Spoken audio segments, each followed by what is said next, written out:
Hello everyone, তো আজকের ব্লগটা শুরু হচ্ছে দুপুর থেকে। তো বাড়ির সামনের মন্দিরে পুজো হচ্ছিল, সেখানে কিছুক্ষণ বসার পর আমি গিয়েছিলাম হচ্ছে কালীবাড়ি। কালীবাড়িতে ছিল রামনবমী উপলক্ষে রাবণ পোড়া। তো আমি এখানে হালকা রেডি হয়ে গিয়েছি, আর চুলটা অ্যাজ অলওয়েজ কিছু করতে না পেরে খোপা করে নিয়েছি। আর আমরা দুজন এখন যাচ্ছি কালীবাড়িতে। এখানে অলরেডি আরেকজন এসে দাঁড়িয়েছিল আমাদের জন্যে। আর আমরা তিনজনে যখন এক হয়ে যাই তখন আমরা ভুলেই যাই আমাদের আশেপাশে লোকজন আসে, আমরা পাগলামি শুরু করে দিই।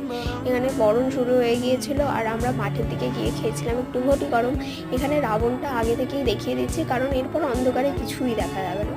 তো এখানে খুব সুন্দরভাবে আতশবাজি প্রদর্শন শুরু হয়ে গিয়েছিল, যেটা পরপর করে ভালোই হচ্ছিল। বাট হঠাৎ মাঝে একটা অন্য বাজির আগুন লেগে রাবণটা জ্বলে গিয়েছিল, যেটা সবার শেষে হওয়ার কথা সেটা মাঝেই হয়ে গিয়েছিল।